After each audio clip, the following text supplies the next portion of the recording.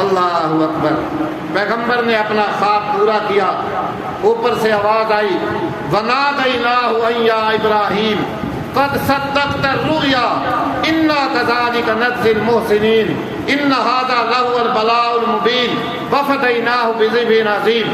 اللہ کے پیغمبر ابراہیم نے یوں اوپر جب نظر اٹھائی، دیکھا تو جبرائیل امین جنتی مینڈا ایک لے کے کھڑے ہوئے تھے۔ اللہ نے فرمایا جبرائیل جا، دیر نہ لگا، آنکھ جھپکنے کی دیر میں جنت سے وہ مینڈا جس کی قربانی آدم علیہ السلام کے بیٹے حابیل نے کی تھی، وہی مینڈا جنت سے لے جا اور جا کر کے میرے اسماعیل کو بچا اور مینڈا اس کی جگہ ذبح کرا دے۔ اللہ اکبر۔ اللہ نے فرمایا ابراہیم تو نے اپنا خواب سچ کر دکھایا۔ ان هذا لهو البلاء المبین، اور بے شک یہ ابراہیم کی آزمائش بہت بڑی آزمائش تھی۔ کیوں بھائی بڑی آزمائش تھی یا نہیں تھی؟ یہاں سے یہ قربانی کا سلسلہ شروع ہوا۔ اللہ کے نبی صلی اللہ علیہ وسلم ہر سال قربانی فرمایا کرتے تھے۔ ایک دفعہ صحابہ کرام رضوان اللہ تعالی علیہم اجمعین نے عرض کیا ما هذه الاضاحی یا رسول اللہ صلی اللہ علیہ وسلم، یا رسول اللہ یہ قربانیاں کیا ہیں؟ یہ جو ہم اللہ کے راستے میں ہر سال قربانیاں دیتے ہیں یہ کیا ہیں؟ اللہ کے نبی صلی اللہ علیہ وسلم نے فرمایا ہی سنت ابیکم ابراہیم، یہ تمہارے باپ ابراہیم علیہ السلام کی سنت مبارکہ ہے۔ پھر عرض کی قالوا فما لنا فیہا یا رسول اللہ، یا رسول اللہ ان قربانیوں میں ہمارے لیے کیا اجر ہے؟ اللہ کے نبی نے فرمایا لکل شعرۃ حسنہ، ہر ایک بال کے بدلے ایک نیکی ہے، ہر ایک بال کے بدلے ایک نیکی ہے۔ پھر عرض کیا فالصوف یا رسول اللہ، یا رسول اللہ بھیڑ کے جسم پہ جو اون ہوتی ہے، جو بال ہوتے ہیں، کیا ان میں بھی ہر بال کے بدلے ایک نیکی ہے؟ اللہ کے نبی نے فرمایا ہاں، بھیڑ دمبا لیلے کے جسم پہ جو اون ہوتی ہے اس میں جو بال ہوتے ہیں اس کے بھی ہر ایک بال کے بدلے ایک نیکی اللہ کا فرماتا ہے۔ اور فرمایا اللہ کے نبی صلی اللہ علیہ وسلم نے قربانی کے جانور کے خون کا ایک قطرہ زمین کے گرنے سے پہلے اللہ تعالیٰ یہ قربانی قبول فرما لیتا ہے، قبول فرما لیتا ہے۔ اللہ تعالیٰ ہمیں صحیح دل کھول کے اخلاص نیت کے ساتھ اور اپنی رضا کے لیے قربانی کرنے کی توفیق عطا فرمائے۔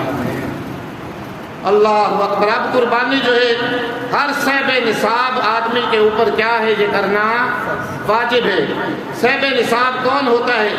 جو 7.5 تولے سونا یا اس کی قیمت کا مالک ہو، یا پھر 52.5 تولے چاندی یا اس کی مالیت قیمت جو بنتی ہے اس کا مالک ہو۔ اگر یہ بھی نہیں ہے پھر کسی آدمی کے گھر کے اندر اس کی ضرورت سے زیادہ، میری بات سمجھنے کی کوشش کرنی ہے، اس کی ضرورت سے زیادہ اس کے گھر میں اتنا مال و اسباب موجود ہے کہ جس کی قیمت 52.5 تولے چاندی کی قیمت کو پہنچ جاتی ہے، تو اس آدمی پہ قربانی کرنا یہ کیا ہے؟ یہ واجب ہے۔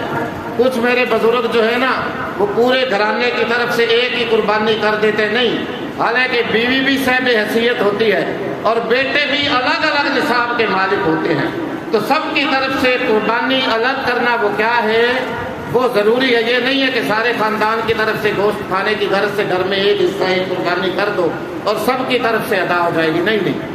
اگر سب لوگ علیحدہ علیحدہ حیثیت رکھتے ہیں، علیحدہ ان کی آمدن ہے، چاہے بیوی بھی اس میں کیوں نہ ہو، اس کی بھی اگر علیحدہ آمدن اور انکم اتنی ہے جو 52.5 تولے چاندی کو پہنچ جاتی ہے، تو اس کے اوپر بھی قربانی الگ کرنا کیا ہے؟ یہ واجب اور ضروری ہے۔ اللہ عمل کی توفیق عطا فرمائے۔ وآخر دعوانا الحمدللہ رب العالمین۔